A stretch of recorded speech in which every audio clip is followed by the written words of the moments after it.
নমস্কার বন্ধু, শ্রীমা হোমিও ক্লিনিকের পক্ষ থেকে আপনাদের সকলকে স্বাগতম। আশা করি সকলে ভালো আছেন এবং সুস্থ আছেন।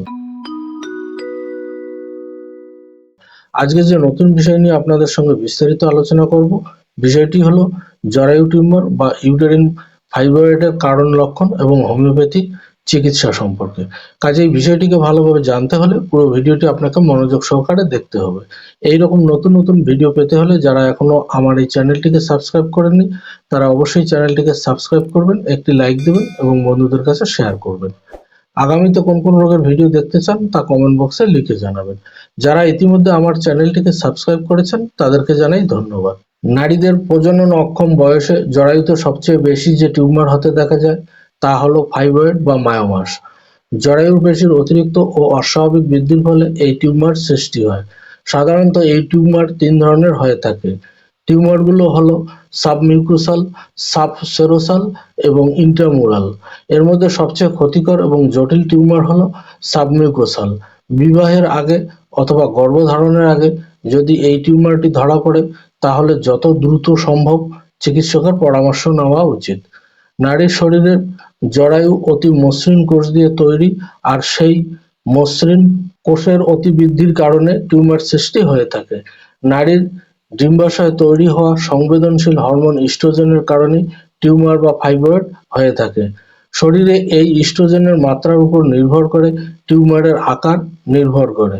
ইস্ট্রোজেন বেশি থাকলে টিউমারের আকার বেশি হয় এবং ইস্ট্রোজেন কম থাকলে টিউমারের আকার ছোট থাকে। ইউটেরিন টিউমার বা ফাইব্রয়েড টিউমার একটি একক বৃদ্ধি থেকে অনেকগুলো ফাইব্রয়েড হতে পারে এবং তা বিভিন্ন ধরনের হতে পারে। এমনকি আকারও শুধুমাত্র প্রায় আণুবীক্ষণিক থেকে ৮ ইঞ্চি বা তার বেশি পর্যন্ত হতে পারে। একটি বড় মার্বেলের মতো হওয়া থেকে একটি বেসবলের থেকেও বড় হতে পারে। ৩০ বছরের ঊর্ধ্বে নারীদের মধ্যে ২০% এই সমস্যায় আক্রান্ত হয়ে থাকেন। ফাইব্রয়েড এক ধরনের নিরীহ টিউমার, এটি ক্যান্সার বা বিপজ্জনক কিছু নয়। তবে দুটো সমস্যার কারণে সুচিকিৎসার প্রয়োজন। প্রথমত, এর ফলে অতিরিক্ত মাসিক ও ব্যথা হতে পারে, ফলে রক্তশূন্যতা দেখা দিতে পারে। দ্বিতীয়ত, এটিকে বন্ধ্যাত্বের একটি অন্যতম কারণ হিসেবে বিবেচনা করা হয়। আসুন এবারে আমরা জেনে নেই ফাইব্রয়েডের কারণগুলো সম্পর্কে। জরায়ু ফাইব্রয়েডের সঠিক কারণ সম্পর্কে এখনো অজানা, তবে গবেষণা এবং ক্লিনিক্যাল অভিজ্ঞতার ফলে যে কারণগুলো উঠে এসেছে, যেমন জেনেটিক্যাল পরিবর্তন, অনেক ফাইব্রয়েড জিনের পরিবর্তনের সাথে জরায়ুতে সৃষ্টি হতে পারে। হরমোন, ইস্ট্রোজেন এবং প্রোজেস্টেরন হলো দুটি হরমোন যা মাসিক চক্রের সময় জরায়ুর আস্তরণের বিকাশকে নিয়ন্ত্রণ করে এবং গর্ভধারণের সহায়তা করে, যা পরবর্তীকালে ফাইব্রয়েড বৃদ্ধির কারণ হতে পারে। অন্যান্য বৃদ্ধির কারণ, পদার্থ এবং তরল যা শরীরের টিস্যু বজায় রাখতে সাহায্য করে, যেমন ইনসুলিনের মতো গ্রোথ ফ্যাক্টর, এছাড়াও ফাইব্রয়েডের বৃদ্ধিকে প্রভাবিত করতে পারে। এবারে আলোচনা করছি ফাইব্রয়েড বা জরায়ু টিউমারের লক্ষণ ও উপসর্গগুলো নিয়ে। জরায়ু টিউমারের তেমন কোনো শারীরিক পরিবর্তন না থাকলেও ছোট ছোট শারীরিক কিছু পরিবর্তন লক্ষ্য করা যায়, যেমন ঋতুস্রাবের সময় অধিক রক্তপাত এবং ব্যথা অনুভব হতে পারে। টিউমারের আকার বড় হওয়ার কারণে মূত্রথলির উপর চাপ পড়লে বারবার প্রস্রাবের চাপ আসতে পারে। টিউমারের আকার বড় হলে অনেক সময় তলপেট ফুলে যেতে পারে। টিউমারের কারণে ফেলোপিয়ন টিউব বন্ধ হয়ে গেলে গর্ভধারণে বাধার সৃষ্টি হতে পারে, অথবা কখনো কখনো গর্ভপাতের কারণ হতে পারে। জরায়ুর মুখে টিউমার হলে সহবাসের সময় অস্বস্তিবোধ এবং ব্যথা হতে পারে।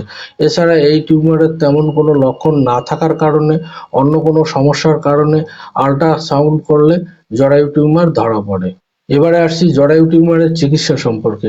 অ্যালোপ্যাথিক চিকিৎসায় বাইরের দিকের টিউমার অপারেশনের মাধ্যমে কেটে ফেলা হলেও জরায়ুর ভেতরের টিউমার সহজে কেটে ফেলা সম্ভব নয়, কারণ জরায়ুর ভেতরে টিউমার হলে টিউমারের আকার যদি বড় হয় সেক্ষেত্রে জরায়ু কেটে ফেলতে হয়। একজন নারীর জন্য বেশ ঝুঁকিপূর্ণ হয়ে যায়, কারণ জরায়ু কেটে ফেললে নারীর ঋতুস্রাব বন্ধ হয়ে যায়, যার কারণে সেই নারী আর পুনরায় গর্ভধারণ করতে পারে না। অপরদিকে ঋতুস্রাব বন্ধ হলে নারীর শরীরে বিভিন্ন সমস্যা দেখা দিতে পারে। কিন্তু হোমিওপ্যাথি চিকিৎসায় কিছু গুরুত্বপূর্ণ ওষুধ আছে, যে ওষুধগুলো লক্ষণ অনুযায়ী নিয়মিতভাবে কয়েক মাস সেবন করলে ধীরে ধীরে টিউমার ছোট হতে থাকে এবং একসময় তা অদৃশ্য হয়ে যায়। আসুন এবারে আমরা জেনে নেই সেই সকল গুরুত্বপূর্ণ হোমিওপ্যাথি ওষুধের কয়েকটি ওষুধ সম্পর্কে। প্রথমে যে ওষুধটির কথা বলবো সেটি হলো ফ্যাক্সিনাস আমেরিকানা মাদার টিনচার। এই ওষুধটি জরায়ুর আকার নিয়ন্ত্রণ করতে সাহায্য করে। এটি জরায়ু টিউমার এবং জরায়ুতে ফাইব্রয়েড বৃদ্ধির নিরাময় করে, সঙ্গে পায়ের ক্র্যাম্প দূর করতে সাহায্য করে। এছাড়া জরায়ুর স্থানচ্যুতি, যোনি থেকে জলযুক্ত চাপ, পেটের বাম দিকের নিচের অংশের উপরের দিকে প্রসারিত ব্যথা উপশম করতে সাহায্য করে।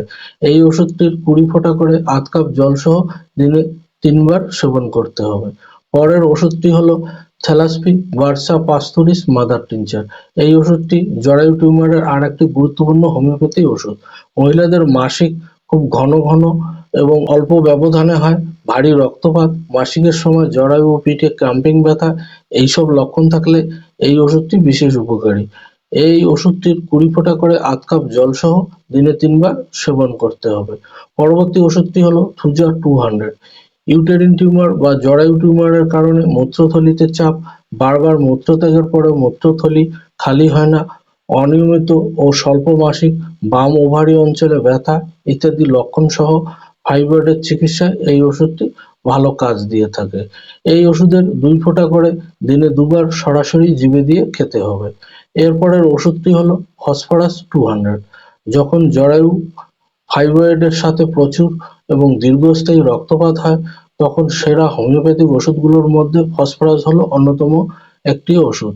এই ওষুধের 2 ফোঁটা করে দিনে 2 বার সরাসরি জিভে দিয়ে সেবন করতে হবে। পরের ওষুধটি হলো ক্যালকেরিয়া কার্ভ 200। এই ওষুধটি রোগী স্থূল প্রকৃতির, সঙ্গে প্রচুর ঘামের প্রবণতা, ভারী ও দীর্ঘস্থায়ী পিরিয়ড, সঙ্গে মাথা ঘোরা এবং সাদা স্রাব সহ ফাইব্রয়েডের সমস্যায় সেবন করলে অত্যন্ত সুফল প্রদান করে।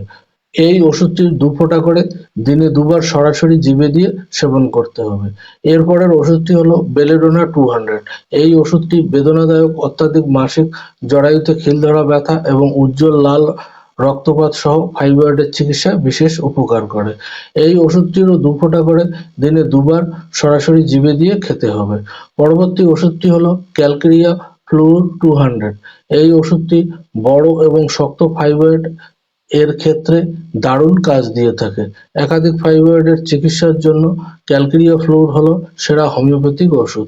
এটি জরায়ুর মসৃণ পেশিগুলোর স্থিতিস্থাপকতা পুনরুদ্ধার করে এবং জরায়ু ফাইব্রয়েডগুলোকে সংকুচিত করতে সহায়তা করে। এছাড়া জরায়ু ফাইব্রয়েডের ব্যথা এবং ভারী ভাব দূর করতে সাহায্য করে। এই ওষুধটিরও 2 ফোঁটা করে দিনে 2 বার জিভে দিয়ে খেতে হবে। এবং শেষ যে ওষুধটির কথা বলবো সেটি হলো অরামিওনেট 3x। ইউটেরিন ফাইব্রয়েডের জন্য এই ওষুধটি জরায়ু টনিক হিসেবে ব্যবহার করা হয়। এই ওষুধের 4টি করে বড়ি দিনে 3 বার চুষে অথবা চিবিয়ে খেতে হবে। আশা করি ভিডিওটি আপনাদের অনেক কাজে লাগবে। ভালো থাকবেন, সুস্থ থাকবেন। দেখা হবে পরবর্তী ভিডিওতে অন্য কোনো বিষয় নিয়ে। ভিডিওটি দেখার জন্য অনেক ধন্যবাদ।